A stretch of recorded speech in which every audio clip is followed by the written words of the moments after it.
Hey everybody, welcome back to the Optometry Money Podcast, where we're helping ODs all over the country make better and better decisions around their money, their careers, and their practices. I am your host, Evon Mendrin, certified financial planner and owner of Optometry Wealth Advisors, an independent financial planning firm just for optometrists nationwide. And thank you so much for listening. Really appreciate your time and attention. Today's episode is going to be a replay and a revisit of my interview on the Try Not to Blink podcast, hosted by Dr. James Deom and Dr. Roya Habibi. This conversation was a lot of fun. We dove into quite a lot of different things. We talked about my background, why I chose to serve optometrists exclusively. We talked about student loan planning. We talked about preparing for practice ownership and cold start opportunities. And much more. And at the very end, they asked me maybe the most important question I've ever been asked in an interview, and that's, what is my spirit animal? And if you're wondering what that is, so was I in that conversation. So hopefully you enjoy the discussion. And their podcast, Try Not to Blink, is definitely worth a subscribe. They do such a great job together as hosts each and every episode. So head on over to whatever app you use, find their podcast, subscribe to it if you're not already. If you have any questions on anything I talk about in this episode or any other, feel free to reach out. You can send me an email at Evon, EVON, at optometrywealth.com. You can check out all of the show notes, resources, all the other articles and blog posts and episodes we've done at the Education Hub on my website, www.optometrywealth.com. And while you're there, feel free to schedule a no-commitment introductory call. We can talk about whatever's on your mind financially, and you can learn about how we serve optometrists nationwide, navigate the most important financial decisions in their life, and more proactively track and monitor the health of their finances. And maybe you're not ready to chat. If you would like a free financial health assessment, go ahead and head on over to the link in the show notes. You can download the financial planning app I use with clients. Take a few minutes to enter in your own financial information, and I'll send you a video assessing the health of the different parts of your finances. And hopefully that's helpful to you. And without further ado, here is my conversation with Dr. James Deom and Dr. Habibi on the Try Not to Blink podcast.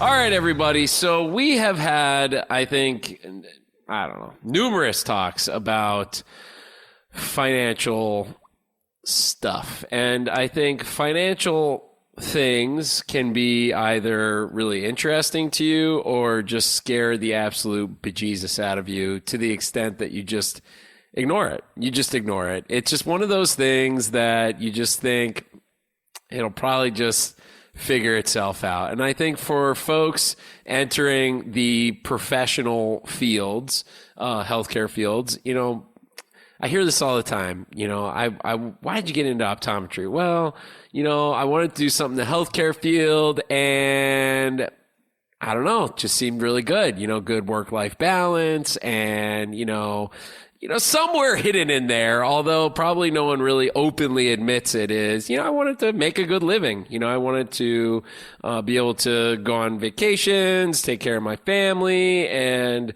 retire at 40. Good quality of life. But financial stability, I think, is a big one. And so, we all piss and moan and whine and complain. We don't get taught that in school, and it can be very scary. So wouldn't you know it, just out of the internets, just boom, poof, like a genie, someone reached out to us and said, we have just the guy for you. Enter Evan. Yes, Evan, am I saying it correct? Or is it Evon? Ah, shoot, Evan. It's all right, 50, I went 50. For it. I went for it.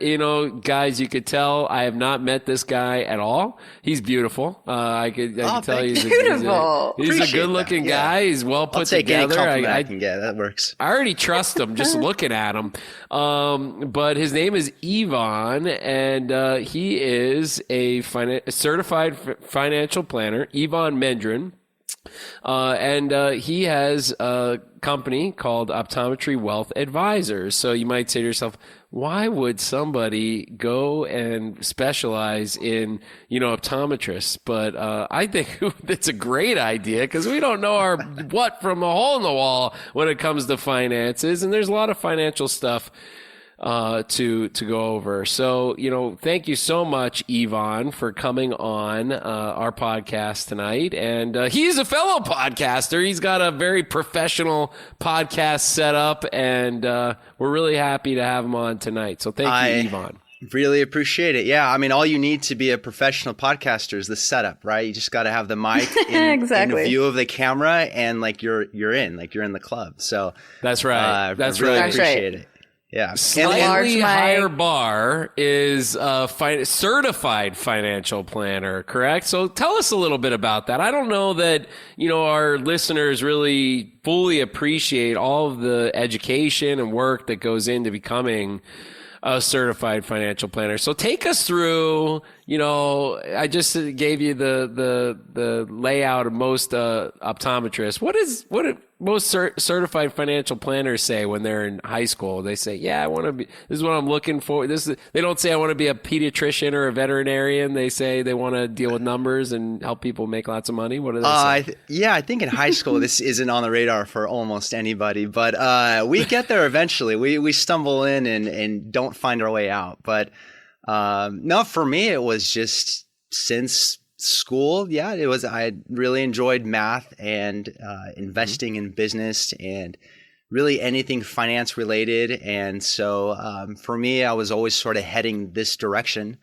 Were you a future business leader of America? Did you do that? No, I didn't do that. I didn't do that. I didn't either. Yeah, we didn't have it at my school. But anyway, sorry, detraction. Go. Yeah. So I was heading that direction eventually, and for me, really not knowing anything at all at the time, it was my idea of my choices were sit in a cubicle behind a spreadsheet for the rest of my life, or go help people make decisions. And so that was the route I went. And took the very first financial advisor gig I can find that had that word in the title. Why Optometry Wealth Advisors? Why dive into the field of optometry and eye care? Yeah, I mean, it really just started with a fascination. So I wish I had a better origin story. I'm not related to an optometrist. I've never witnessed one being wronged and swore an oath to protect the profession. But I've always been interested in serving one group of people really well. Always been fascinated in small professional businesses, small professional service businesses. So really, the more I thought about it, because I thought about it a lot, the more I thought about it, the more I learned about optometry, the different decisions that optometrists just as a profession have to sort through. And then you add on the business stuff on top of that. So all that was just so fascinating to me. And the more I learned, the more interested I became. So I just sort of dove all in. And it seemed like the optometry profession as a whole is just sort of underserved. So dove all in and haven't looked back. I think it's a great idea, honestly. I mean, do you know Adam Schmela? Do you happen to know that name? Yeah. Oh, yeah. So Adam's a good friend of ours on the podcast, and he has a great podcast which I listen to weekly. And I have to admit, I haven't listened to your podcast yet, but I am going to probably binge listen to all of them because I love financial talks and financial discussions, even though I feel like I hear it and it goes in one ear and out the other. But I feel like maybe if I just listen to it, it'll help me in some way. But I think there's a huge need. There's a huge need, right? I mean, so it's a fantastic idea. Have you spoken to Adam at all, or are you guys? No, I followed Adam for a long time. I'm gonna hope to corner him at a conference one of these days. Oh my God, I'm sure. Yeah, that'd be great. Yeah. I'm sure you can reach out to him. He's such a friendly, and collaborative person. Yeah. I think we should have him on and do a versus, a battle, a financial platter, like a debate or something like that. Yeah, exactly. Round table sounds better, a little nicer, but yeah. No, let's have a battle. Anyway, so all right, so yeah, you noticed the need, and no one said, hey, optometry, they're a bunch, of guys and gals and people that need help, and. No, that was you came up with the idea I really just thought a little about harder on that. I just really thought about it. Like, okay, what are my options? Like, these are the things I'm interested in. Like, there's only a certain amount of professions that fit the mold, a certain amount of businesses that sort of fit that mold. And so I just dug a whole lot, talked to people, talked to optometrists, talked to other professionals that serve optometry, consultants, listened to podcasts, read books about practice management, like try to figure out, okay, is this a group of people that need my services, and am I interested in serving them like every single day? And so far so good. Yeah. Do you wear glasses? I wear computer glasses. Oh, okay. All right. Some blue blocking glasses. Yeah, right, my eyes get fatigued. So, so I got those on once in a while. Nice. Very good. All right. We'll buy that. We'll take that. That's good. All right. So you've been doing this now you've been in the financial planning career now for 8 years now. 8 years. Okay. Yeah. All right. For 8 years, you were in a larger organization for a little while. It looks like you were working at a Principal Financial Group. Yeah. And it looks like you were involved in some financial stuff at school when you went to Fresno Pacific University, where you majored in marketing and finance. And then you started your own company here a little over a year ago. So tell us a little bit about that. Tell us a little bit about, you're a young guy getting, you're on your feet as a private business owner. Yeah. I think my career route's sort of like maybe an optometrist who starts out in a big corporate setting and then heads to like a private practice and then cold starts their own practice. Like, it's probably that OD and I probably have a lot to talk about, because you learn a lot of things about your profession that maybe you like or don't like, especially early on, and then you get more experience, especially working with another great private practice like I did for 5 years. So eventually I just wanted to do things my own way, and in a way that I felt was better than it was done before.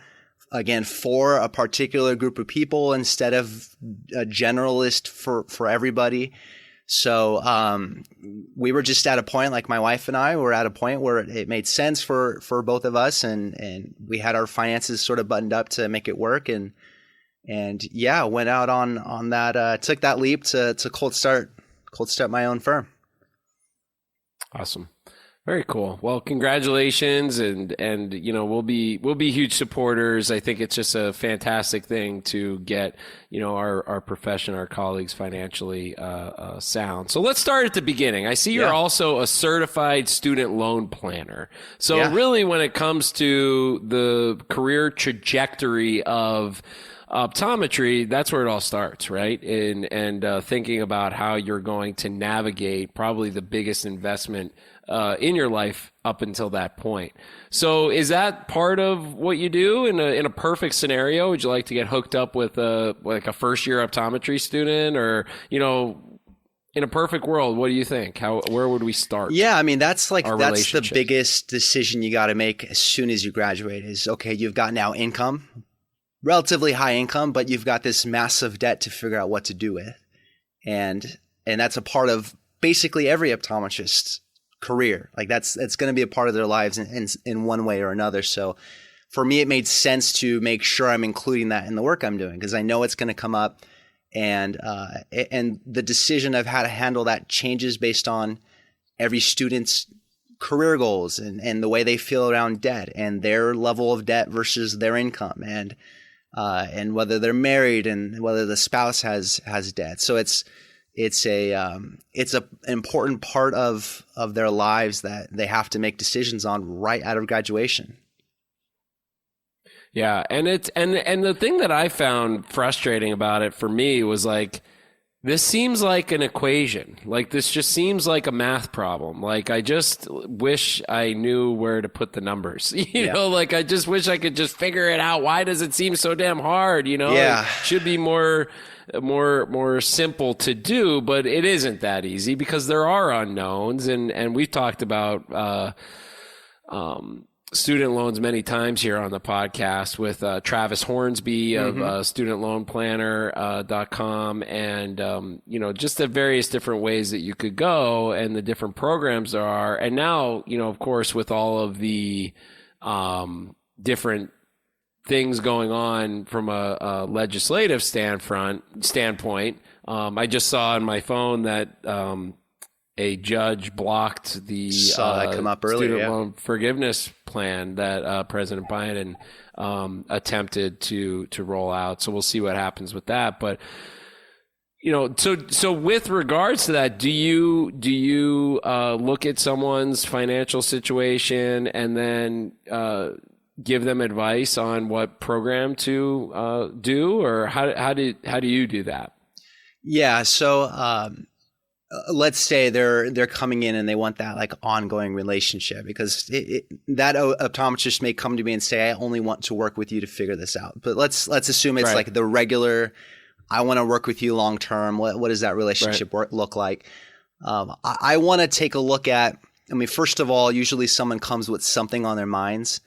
It's the student loans, or it's taxes, it's something like they're or they're feeling like, or just they need to figure out they like got kids and they're wanting to save some money for their kids, right? Or should I get, this sounds like a weird way to say it, but should I get married? Is that going to help should I legally get married? Should I do I file taxes and should we combine finances? Yeah. There's a lot to consider. One conversation was just like, well, their practice is getting more successful. So the numbers are bigger and their time is not really there to figure it all out. So they just want help to figure out like, what do I do with my cash flow? So there's usually something. That's usually where we start. But I want to make sure I'm looking at like every part of their finances. It's going to be cash flow and debt. So student loans are going to be a part of that. And so I want to make sure I'm having a conversation around all these different parts of their finances, so that, well, nothing's missed and we know that everything's in order, but usually so we can figure out, okay, are you on the right repayment plan based on where you're going next? Because even when I don't meet with someone just out of college, there's times where the payment plan they're in before like just doesn't make sense anymore. Or sometimes there's really not anything to change. It really depends. So we really want to take a look at, okay, does this repayment plan make sense? Does the way you're approaching your debts in general, does that make sense? Or is there anything we need to change? Just taking a look at that. So that's a part of it. That's one of the different pillars of their finances that we want to take a look at. I think that one thing that I always struggled with, especially early on, like fresh out of school, fresh out of residency, is that I don't know if this is a false narrative, but I always thought conserve money, pay off debts, right? Like pay your debts down as fast as possible. Don't spend as much money. That's how you win. And also there's this like a little bit of, I don't know, it was hard for me to understand.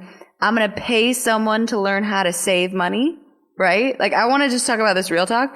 Paying somebody to be a financial planner for me, for someone who's scared to spend money is a little bit, it seems like wrong, even though it's not. Let's talk about why, right? Yeah. So why would you tell the person who is scared to spend money, has a lot of overlying debt, has all this, anxiety about how to actually save their money and, pay off their debts the right way? How do you tell them, hire me or someone, whether it be me or someone in this field, is a very wise decision for you? It's just like hiring any other professional. It's sometimes you run into a scenario where you either don't have the time or the ability or even the desire to figure this stuff out at all. And some things like student loans, for example, it's ridiculously complicated. Sometimes it's not. Sometimes you're just trying to pay it down as quickly as possible. You have your path in front of you and it's pretty simple. But for a lot of cases, it's overly complicated and ridiculously so. You talked about Travis, like there's a whole business dedicated to helping people with student debt like that. It's ridiculous. Blows my mind. But at the same time, he really helped me out, and I've recommended him to many he people. Provides a huge value to the people he works with. So for some decisions like that, for example, student debt, you're paying someone, like it's an expense to you. You're paying someone to figure it out, but the outcome can be much better than it would have been if you just did it on your own. And that may be measured like in dollars saved in interest. It may be measured in figuring out ways to handle the debt in ways you didn't know were even possible, just based on how the laws are written. It may be aligning like your repayment plan with your career goals or like other life goals. Some examples are maybe you want to cold start a practice or buy into a practice. Well, that approach to the way you handle debt is going to be a little different than if you are regularly employed and trying to tackle it as quickly as possible. So just being able to align that with all of your other financial decisions and not see everything in like a silo, but see it all together. Like that can be a value. And it's hard to value that. Like, what is that worth? Well, everyone has to figure that out on their own. But in general, like the reason you'd hire a financial advisor or really anybody is you may not have the time to figure it all out on your own. You may not have the ability to do it or even the desire. And you just got to figure that balance out on your own. Totally. Yeah. There is no reason to try and like be perfect at everything, right? No, like if you aren't loving it, I don't think there's probably someone, right. If you don't love doing finance, there's probably someone you can hire that will make you a lot more money with the money you're making. Can we say it that way? What could be more important? I mean, it's right. I mean, it's everything you do. And I think the deeper you get into it, like you said, there's some reason, there's some pain that somebody feels. Yeah. That's why they come to you. And then you start to unravel the onion and it's like, ooh, there's a lot in here. It kind of stinks. And the more you unravel, I mean, sometimes I'm bringing up issues that they didn't think about because they've never seen everything. Give us an example. Estate planning is one. Like that's like that type of defense, like financial defense is something that can be forgotten about or just not tackled at all. Like no one wants to think about getting estate planning done or like reviewing beneficiaries. Like sometimes beneficiaries are old or outdated or have like ex-spouses or kids are left off. Like, so there's things like that are just missed because they're easy to forget about, easy to not think about because they're not really exciting, like stuff like that. Or even just back to student loans. Like, again, one of the conversations I had earlier was, they loved finance. Like they love reading about finance. They're really smart, super interested in it. They just felt like the numbers were big enough and they didn't have time because they owned a practice and had kids and that's where all their time and energy went to. So they just wanted to work with someone to help them figure out what to do next. And so one of the things that came up were they were not in a student loan repayment plan that now fit with where their income was going to go.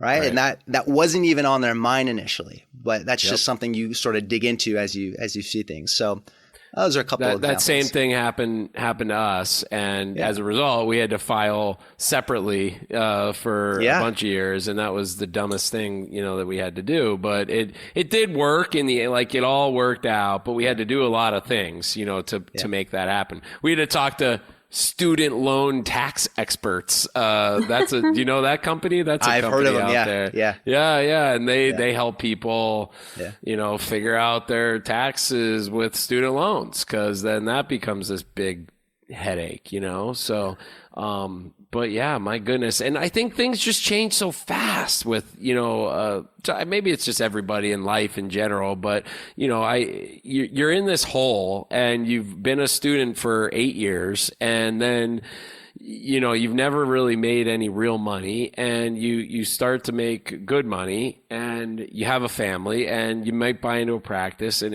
things start to change so fast that when you're in that hole and you aren't making any money, you can't possibly see, like you said, people make decisions based on where they're at, but it's a lifelong decision. Yeah. So, and it's okay. Really, I'll say it's okay to change course. It's like a lot of the stuff you're trying to make long-term decisions, especially right out of college. Like sometimes when you're deciding what to do with your student debt, you have to project out, like, are you going to get married? When are you going to get married? Does your spouse have student debt? Like, what is your family? So there's a lot of longer term assumptions that, and life changes. So you have to be okay or comfortable, or just give yourself like that grace to change course and to be okay with things not going exactly according to the spreadsheet. I love the analogy you made about starting your business and going through, a large corporation, just like a new grad in optometry would. And I think, that shows me that you have done your due diligence, with optometry and the very common career path that people go through. I wonder what your impression is of optometrists. I was just talking to, a friend of mine, and they were at a podiatry meeting, and they're like, those podiatrists are weird. They're really freaking weird. They're making foot jokes, and they're just weird. And no offense to podiatrists, but it was just funny to hear it, because I think we're weird too. So what do you think about, what's your take on optometrists? I've never had a small group. I've never had like a weird interaction like that. I mean, every optometrist has been low key. I mean, fun to talk with. A lot of times, like when I'm interviewing on my podcast, like, why did you get into optometry? A lot of it is it's a medical career, but allows you to do things outside of the clinic that are important to you in your life, like be with your family or do this or that. Like, so that a lot of the different values around like career and family and things like that sort of fit with my own. So that's been nice to see. It's fun to work with people like that have similar values and thoughts around life and career and business, and just smart people. I mean, willing to learn, a lot of times willing to say like, we didn't learn about this, so help. So so far it's been fun. So far, so good. Well, after we record, I'll give you the real. Give us the real download. Yeah, I'll give you my real thoughts. That'll be on the bloopers on Instagram. Just kidding. Okay, tell me a little bit about one of the passions that is very clear on your website, and when we were communicating before, was financing cold starts. Right? Yeah.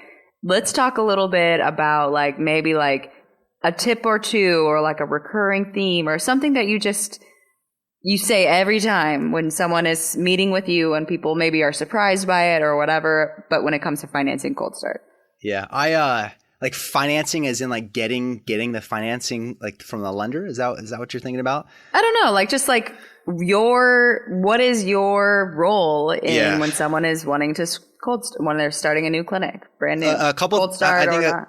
A couple things to think about if that's on your mind, if you are thinking about starting a practice, your priority is going to be like flexibility in your cash flow, meaning you're trying to keep your actual mandatory expenses as low as you can versus what you're bringing in. So bring your priority is cash flow flexibility, and then building up some cash, like building up some liquidity in your bank account. So when you're making decisions like whether to pay down debt or whether to add on other debt or add on other fixed expenses, like buying that new house or that bigger house or that car, be really careful about doing that right as you're preparing to start a new business.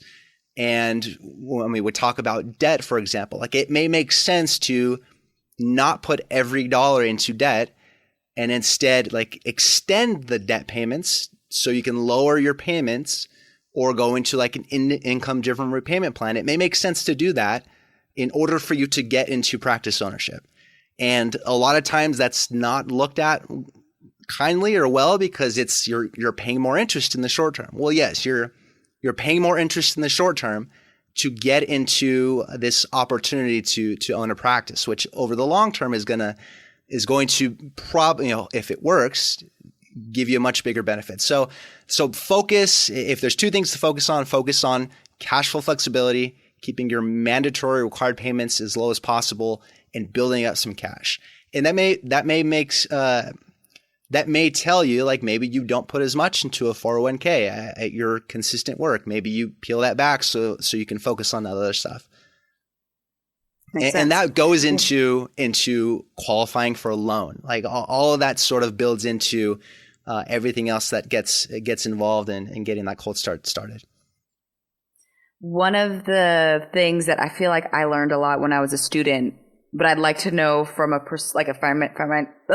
financial planner's perspective. I know, Butterfinger.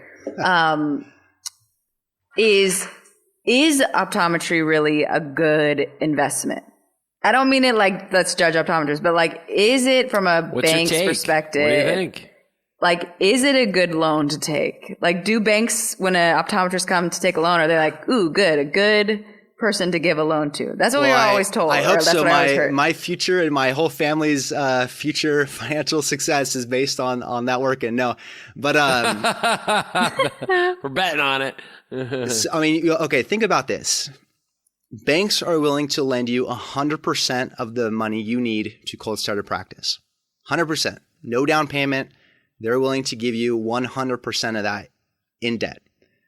Clearly, they've done the research and they are counting on optometry being a successful private practice career. So that should tell you all you need to know. If a bank is willing to give you 100% of that financing, even for someone that doesn't have any assets to their name, in fact, there's just the student debt, like that should tell you a whole lot about the likely success of a career in optometry. And that's in private practice. I mean, you can work outside of private practice, you can work in corporate settings and maybe the relatively higher income that comes with that.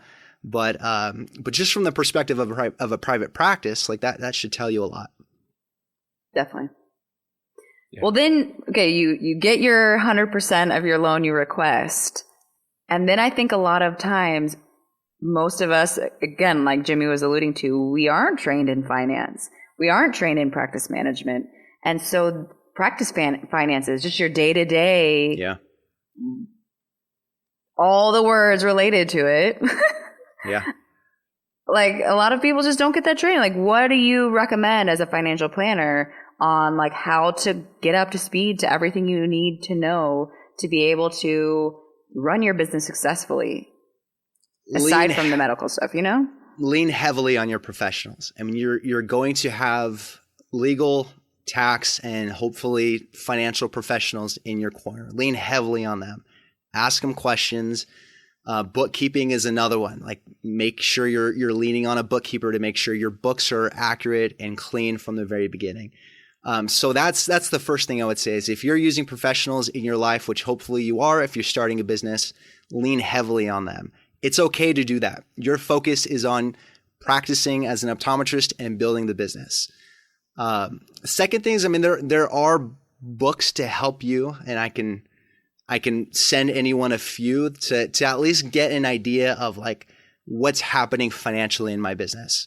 That's something I like to talk about with the people I work with, but there's books to help you just get a basic understanding of that so that when you're looking at something, like you know what you're looking at and you know how to think about it. So there's some books that will help you at least get a basic understanding of it that aren't going to take up, it's not like a textbook. They're pretty easy to read, but I would say just lean on your pros. I mean, they're in your corner for a reason. Yeah. Yeah. And I think probably, again, the goal, hopefully people get this from this talk tonight, but, early and often, right? Get in touch with somebody immediately, right? And don't wait because obviously, just even if it's just you want to put a little bit of money aside, you're not a practice owner, you're starting out employed, but you want to think about different ways to start a little bit of an investment portfolio. That is the sooner the better, right? It's the time value of money that you're ignoring if you're just thinking about one aspect, right? I remember me and my wife, we'd sit down and talk about loans and it would invariably end in an argument, because it was just like, it's just too much, there's unknowns and neither one of us really understood it enough to be able to come to any conclusion. So it ended up in an argument. So having a third party is, or a second party if you're not, married or in a relationship, is just so unbelievably helpful. So yeah, just to bounce ideas off of. Hey, I'm thinking about doing this. What do you think? Like, just to get that sort of math behind it, or someone to confirm or maybe steer you a different direction or make you aware of things you weren't aware of. Like just having that sort of collaborative relationship with someone who knows you, like who knows what's going on in your life, I think is pretty valuable. So how does something like this biased, work? But... Yeah, no, absolutely. How does something like this work? And kind of outlie the the way in which you would go about starting a relationship with a doctor of optometry. Yeah, I mean, it just starts with a couple conversations that are just sort of a get to know you. I mean, the first one is just what's on your mind. I'll tell you a little bit about my firm and let's just get to know each other a little bit. Second conversation is I'll look at their finances. I'll put together little scores about each different parts of their finances, and we'll talk about it. And I'll just try to get feedback. All right, so these are just like let's get familiar with each other. Does it make sense to work together? If that's the case, if it does make sense, then we start by getting everything organized. Because usually there's accounts here, there's statements here, tax returns here. I don't know where my trust document's at, all this kind of stuff. So we just want to get everything organized and try to fit it all onto like one paper. Like we just get everything together. And then we start to tackle those specific topics. Like I want to make sure we're starting with what's on your mind first. And we just start to tackle each of these topics that I feel are critical to at least look at. And talk about and make sure there's nothing missing or we don't need to make any changes. And so once we do that, I mean, that's, 3 to 6 meetings, just depending on what's going on.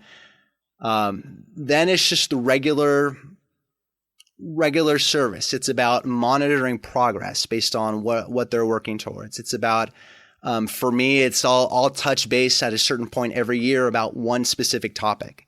So I'm just making sure I'm reviewing all these things throughout the years. And then we have an app that we look at together that measures progress and gives health scores to different parts of their finances. So it's just about reviewing these things ongoing, checking progress, meeting a couple of times a year.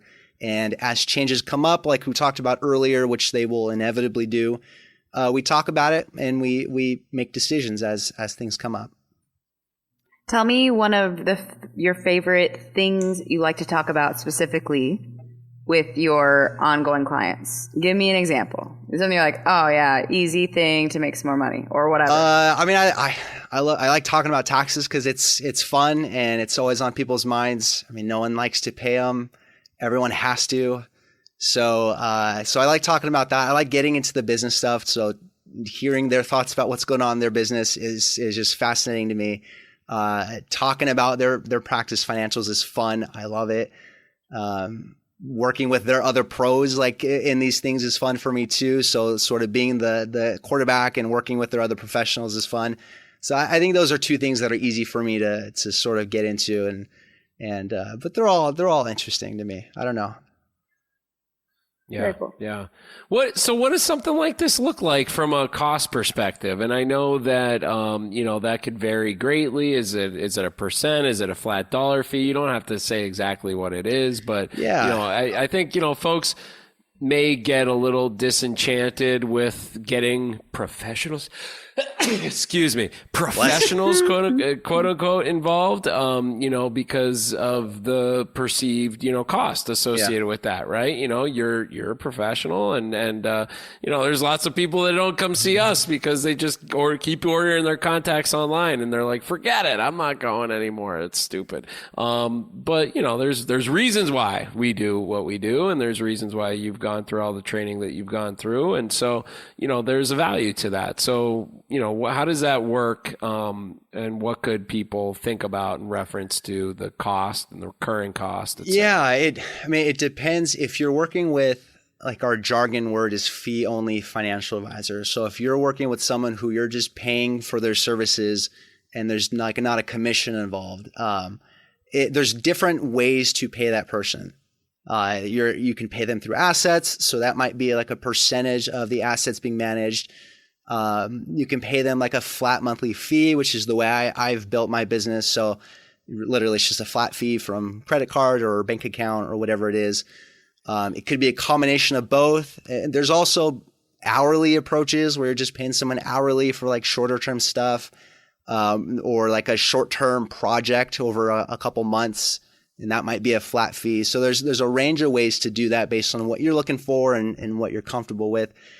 On average, I don't know, it's a pretty wide range. Somewhere, I guess, somewhere between $2,500 a year to $10,000 a year. If you're a practice owner, maybe it's at the higher end or more. It's a range, but maybe that's something to think about, I guess. Like that's maybe the range you're looking at. Yeah. No, I think that's helpful. I think it puts right. Transparency is not the worst thing in the world when it comes to money, right? I think, that's what we're talking about, right? Like sometimes we just need to be open and honest about, hey, this is what we're making. This is what we're putting in this account, or that is what we're spending. I think a lot of times people are not transparent about that stuff, so you probably have a lot of those are hard, privileged conversations with people, I imagine. Those are hard. I mean, financial advisor fees can be hard to find. So mine, go to my website, pricing's on there. You'll see exactly what that looks like. Others, you'll find the same. So, a lot of my peers will do the same. Sometimes you have to dig a little deeper. There's like regulatory documents where you can find it a little bit more, but you got to dig deep. So, transparency is good in my mind as well. Jimmy just touched on something I think would be fun to talk about. Like, is that sometimes an awkward conversation? Because I think it's sort of taboo in our day and age to talk about money. And now all of a sudden you're supposed to talk about money with your financial planner. Like, do you ever have to be like, dude, go take a little sip of tequila, come back, let's have this talk again. Like, you need to loosen up, let's talk about this. I don't know. Like for the people that talk to me, it's kind of like selection bias. Like the people that talk to me want to talk to me about money, right? So it's a different conversation. That makes sense. Like if you're an OD and money doesn't have to be taboo, but I also don't think you have to talk with everybody about your finances. Like you don't have to have this open conversation. I think you can find the people you trust, whether it's a group of your peers, whether it's your professionals like a financial advisor, whether it's, I don't know, your hopefully your spouse, but find the people you trust. And I think it is good to talk with those people you trust about finances. Ask them questions. It doesn't need to be something that's taboo. But I don't think you need to tell the whole world about what's going on in your personal finances. But I do think if you find that group of people you trust or with your professional, I think it is good to be open about it and learn from other people and learn from their mistakes, share your own mistakes, ask questions because you don't know what you don't know, and you can learn a lot from the people around you. Yeah. I love that tip. Well said. What tell us a little bit about your family. You have a family, right? Yeah. You have children, a wife. Tell us a little bit about that. Yeah, if you hear screaming in the background, don't be alarmed. Just keep rolling with it. It's almost bedtime here, but I've got my wife and I. We've got 2 kids, a 3-year-old son and a 1-year-old daughter. So nice. We're being pushed to the limits. What are their names? Every day. Isaac. A volatile house. Very much so. Isaac is my son. Beth is my daughter. Natasha is my wife. Yeah. Beautiful names. Awesome. Beautiful names. That's fantastic. Very good. Does Isaac and your Natasha, did you say? I'm sorry. Natasha, Isaac, Natasha, and Beth. Have you had their eyes examined yet? I haven't. All right. Let's get on this, buddy. I'm a little embarrassed to say that, especially around these parts. But yeah, I need to. No. We recommend the first eye exam at 6 months of age, and I would say probably 2% of people actually do that. Most people get their children's eyes examined when their school does a screening, and they maybe don't pass. But you've got plenty of time. Okay. 3 and 5, those are good times to do it. 3 and 5. I gotta say, I did kindergarten age. Those are good ages. I did hear a podcast episode about like what babies can see, like what's going on in the eyes of babies, and I was blown away. Like that was the coolest thing I've ever heard. So it's really interesting. It's fascinating. Loved it. It is. I don't know how they figured out all that profession. stuff. Like it's just fascinating. It is. It is. Someone's got a lot of time to check out a lot of things, right? And what about your wife? Does she have eyes? She does have eyes. She does see an optometrist. Yeah, she actually does see an optometrist. Good. I'm just making sure. I'm checking you out, man. I'm making sure you're legit. And so far, you're passing. You're doing. See if I'm a true believer. Yeah, I am. You know, if I was interviewing you, and maybe I am for my own financial planner, these are things I would ask when somebody wants my business. I always am like, you want me to come get your eyes examined for me? You know, local business, something. I'm like, I'll talk to you when we're in the exam room. Got it. And I'm doing an eye exam. That's how I am. But anyway, very good. And I think we have a couple really important questions, Roya, right? Do we have some really important questions for this guy? We like to know a couple particular things. Okay. One example of what we like to know / need to know is, do you prefer a hamburger or a hot dog? Yeah, it's very important. Oh, hamburger. Easy. Always. Yeah, always. And what are you putting on the hamburger? Toppings. Spicy mayo or special sauce, I think it is. Something like that. Like a little bit of flavor. On that note, you have one condiment to use for the rest of your life. On anything. Anything. Oh, spicy mayo. On everything.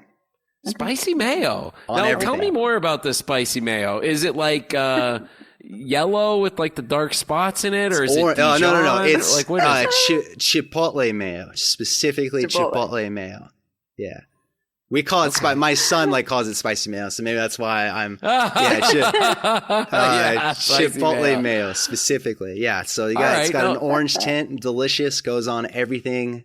Really, everything you can think of. Yeah, interesting. There's some food items who makes it. I don't know. There's a different lot of companies. Really? There's different brands. Yeah, go to Save Mart, something. You guys are fancy. You're in California, right? Are you in California? Right in the middle of the state, yeah. Yeah. See, we don't have fancy mayo in Pennsylvania. We just they definitely have fancy mayo in Pennsylvania. No, Pennsylvania's like, mayo? What else can we add to it? We oh my goodness. That wasn't Pennsylvania, but they like to fancy up their ketchups and their mustards and their mayo. That. I like fancy mayo. I'm with you on this. You're never go back. Me a believer. Your son likes it. It's good. I'm with you. Back. Very good. Very good. Okay. All right. Good. Favorite college football team? Fresno State Bulldogs. I mean, does that count? No. Come on. Go Is Dogs. That even a thing? Right. How about Are there other colleges out there? D1? Yeah, there is. That's good. I appreciate that. It's cute. It's very cute that you like that team. What about a national football team? Do you care about the NFL at all, or not really? Who cares? I follow the Niners just because I always have, but if my fantasy football team is on the line, I would rather them lose. So.